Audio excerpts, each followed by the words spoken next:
Well, in Abuja, the president commissioned the International Conference Center, which was renamed after him by the Minister of the Federal Capital Territory, WIKE. The renovated Abuja International Conference Center, now called Bola Ahmed Tinubu International Conference Center, was reconstructed with 39 billion naira and completed within 8 months, according to the FCT minister. President Tinubu commended WIKE's excellent work and urged him to ignore busybodies and bystanders, emphasizing that WIKE is a transformational leader with foresight, vision, and determination. Let's take a look. I'm greatly honored and happy to be here to reopen this International Conference Center as part of our determined effort to change the way we do things, to reflect us as people of quality, people of character, people of determination, people of great spirit. That's what we are. And I'm glad in this week you are reflecting that. Don't pay attention to the busybody and the bystanders. Whatever they say, continue with your good work. You are a transformational leader. You are the voice, foresight, the vision and determination to succeed. Thank you very, very much. A transformational leader indeed. Well, during that ceremony, WIKE, in what has become his signature style, showed off his dance moves during the unveiling of that ICC center. Let's take a look.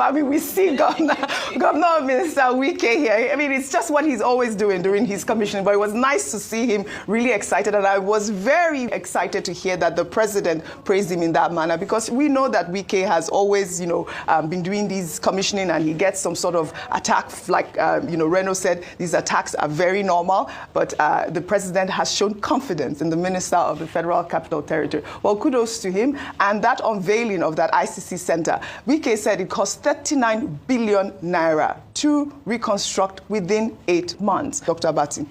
Okay. First, President Tinubu is the principal. Yes. WIKE is the agent. Yes. He being an appointee of the president. The principal, taking responsibility for the work of his agent, saying that he's pleased with him. There's nothing anybody can do about that. Is the president praising his appointee in public? Yes. What the president cannot do is to say busybodies and bystanders like us cannot talk. The Constitution recognizes the right of busybodies and bystanders to make comments. And it is in that regard, with due respect, that I would like to make the following comments. Now, the International Conference Center is a major landmark in the Federal Capital Territory. I think it's commendable that place has been renovated. It's a major cultural symbol. People go there for weddings, diplomatic activities take place there, lectures are given there. It's quite an impressive complex, just looking at it architecturally. Now, the president said he went there in 2024 for an ECOWAS conference, an ordinary meeting of ECOWAS, and then he discovered that the place was falling apart. And he had called the FCT minister to say, well, is this how low we have sunk? This place doesn't look befitting enough. It doesn't represent Nigeria well. And the FCT minister promised that, the FCTA will work on the building. And this is the result that we have seen. And the president, obviously was quite impressed with what his minister has been able to do within 11 months to transform that place. Well, I've not seen a full picture of the place, but for the president to have been so impressed to praise his minister, I think it's something commendable. And we join him in saying, well, for responding strictly, WIKE did well. However, there is something we teach in critical theory. There's a subject in literature called critical theory. This subject is about temporocentrism. Temporocentrism means the tendency to think that your time and place is the best in history. In other words, to simplify it for ordinary people, it's called present-mindedness. There is, I think, a certain error of temporocentrism in the renaming of that International Conference Center after President Bola Ahmed Tinubu. Yes, some WIKE, the minister, says the reason they've done that is to appreciate the leadership of the president, and because he was the one that gave directives for renovating the building. Okay, how about the people that built that International Conference Center? That International Conference Center was inaugurated, was commissioned in 1991, when General Ibrahim Babangida, president, as he called himself, was president of Nigeria. So if we're not suffering from present-mindedness, I think that the honor should have been given to the president who delivered originally on it, not the man whose administration renovated it. In fact, the minister of the FCT didn't stop there. Certain sections of the building were named after the Senate president, the Speaker of the House of Reps, the Chief Justice of Nigeria. It is temporocentrism to the extent that if another administration comes tomorrow and that administration also decides to renovate the building, they might as well also go ahead and decide to change the name of the building. I think that, look, when we name monuments, we should be sensitive to history. That's my only major criticism in that regard. Otherwise, to renovate monuments, to rebuild them, to make them look good, a principal praising a loyal, obedient, appointee, I don't have any problem with that. But it's just about that historical detail. Because I imagine General Babangida, knowing that the building that he supervised originally has been named after another person, may not feel very comfortable with it. And this naming system, this naming of monuments after leaders, we should be careful.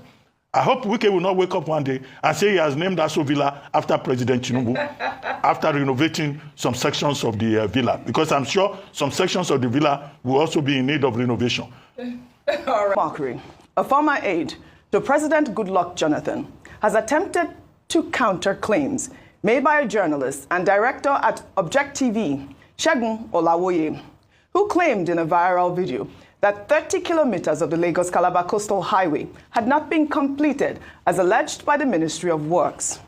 Reno made his assessment by taking journalists from various media houses. We are at kilometer 19.5 and everything is verified by the mileage of the car, and that will be giving video evidence, photographic evidence will be given to everybody present and members of the public if they so want.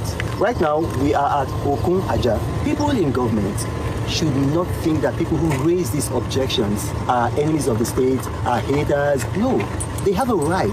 A lot of these people are patriotic citizens.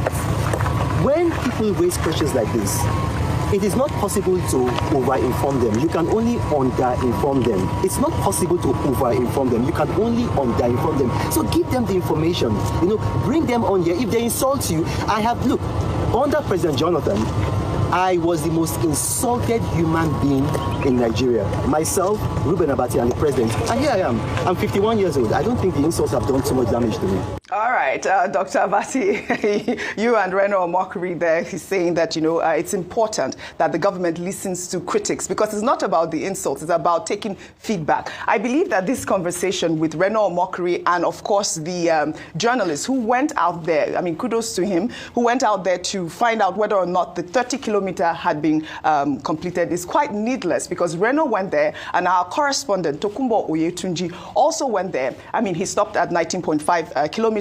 But, our other reporter with the drone actually went there and did say that the road was disjointed, like what the journalist had said. But the fact still remains that about 30 kilometers or even more had been completed. It's just that it was disjointed. If you see the video that we have up there, if we can pull that up as well, we have seen that there's a whole 19.5 kilometers that had been completed at stretch, but there's still some sort of measures that need to be completed at this point. Dr. Abati. Okay, very quickly, a number of things. Reno Mockery made the point that, look, the responsibility of a government is to provide information and that government cannot over-inform the public. I think on that score, he's right. Two, he says that, look, that stretch of road, 750 kilometers total, It's going to open up the whole of that corridor, both to real estate, to tourism. Again, that is right. 3 is the distance between Lagos and Calabar. When I was, when I was an undergraduate in Calabar, it used to take us 12 hours to travel from Lagos to Calabar. You would take the entire stretch of the old road from Lagos to Benin, Benin to Onitsha, Onitsha to Owerri, Owerri to Aba to Ikorishi, to Ikwaransa, to Ikoripene. Before you get to Calabar, you stop at the Calabar Stadium. Before you will find our way to Etagbo, to get to the campus. But now, that entire stretch of over 12 hours, by the time this road is constructed, you will spend just about 4.5 hours to get to Calabar.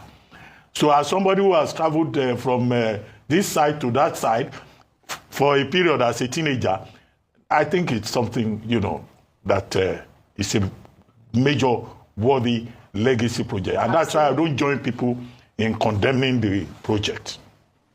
Now the people are saying portions of it have not been completed. Now, I had asked questions. The median, that median you see, where there seems to be no construction, that is an optional route that has been left there to make provision for a future rail line. That's the explanation that I got. That in the future it's possible to put a rail line in that median, and then you can have, vehicles. You can also have a rail line. So provision has been made there. But what Renomokri has done is to travel up to 19.something kilometers, 19.5 kilometers, and to say, look, it is real. And as for skeptics who say, oh, they don't think that President Bola Ahmed Tinubu will complete the project. Well, it's for him a legacy project. I think that this kind of project that is a legacy project, he will be toying with the mind of Nigerians if he says he's not going to complete it. If he's lucky, he gets a second term in office, I believe that this will be a priority. And they are attacking the road from different sides, from the Calabar end, and this is the Lagos end that we're talking about. And there's a lot of commitment on the part of the Federal Ministry of Works. There are other ancillary issues about compensation, about setback, about who the contractor is and all that. No, those are another set of issues. But the big issue is that, the road is real and some progress has been made. Yes. And I think that we should just encourage government. But as Reno Mokri also pointed out, citizens have the right to ask questions.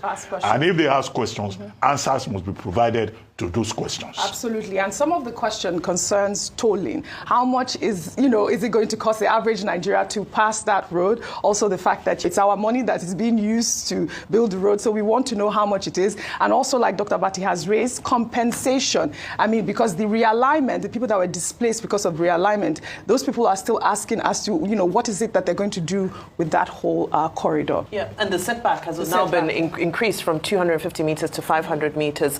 Some approvals that had been granted will now be revoked as well. That instruction has been given. So there's still a few complications. Now, I don't think the challenges are around the roads, the construction of the road and so forth. It's ongoing, yes. Like Dr. Abati said, there are a few questions, regarding some of the accountability issues if we're looking at costing, if we're looking at contractors and so forth. However, what raised this this resurgence of critique was people are asking, why are we doing all of this fanfare for 30 kilometers, only now to find that it's not even really 30 kilometers? So the question was really, was there need for the fanfare? And I think that's where we take the conversation back to, we've said this before and we say it again, that I think when the government is communicating, it's very important to just get to the point, to just communicate the points directly. We could have celebrated 20 kilometers, 19.5 kilometers, as opposed to the 30 kilometer stretch. That's number one. Number two, it was unnecessary. It was a little bit of drama that has become unnecessary because now people are countering it and so forth. What it does is it erodes public trust. It means that when there's communication, people will take it with a comma or a question mark. And we're trying to walk away from that. So when people raise their voices to critique, it's not because people are trying to fight the government or anti-government, but it's because we're trying to say, can we start this relationship all over again in a way that builds, that fosters trust, transparency, accountability between all those involved? Because now here people have gone to prove it. I'm glad that Reno Mokri has done this. I think this is a really good thing that he has done. But in future, Like we've said with, remember there were issues around loans, several issues come up, and we just say, let's just be transparent in our communication so that that public trust isn't eroded. Well, you know what, to be fair, the contractor during the commissioning ceremony said almost 20 kilometers had been completed, almost, he used the word almost, from, the Lekki to the Okwaja axis, and then almost 10 kilometers. So this journalist just went there to, really fact check. But the problem was the fact that Reno had posted a picture saying that he was at the 30th kilometer, which really wasn't the fact. But he has come out to clarify what he was trying to say. And, we'll just say kudos to this administration because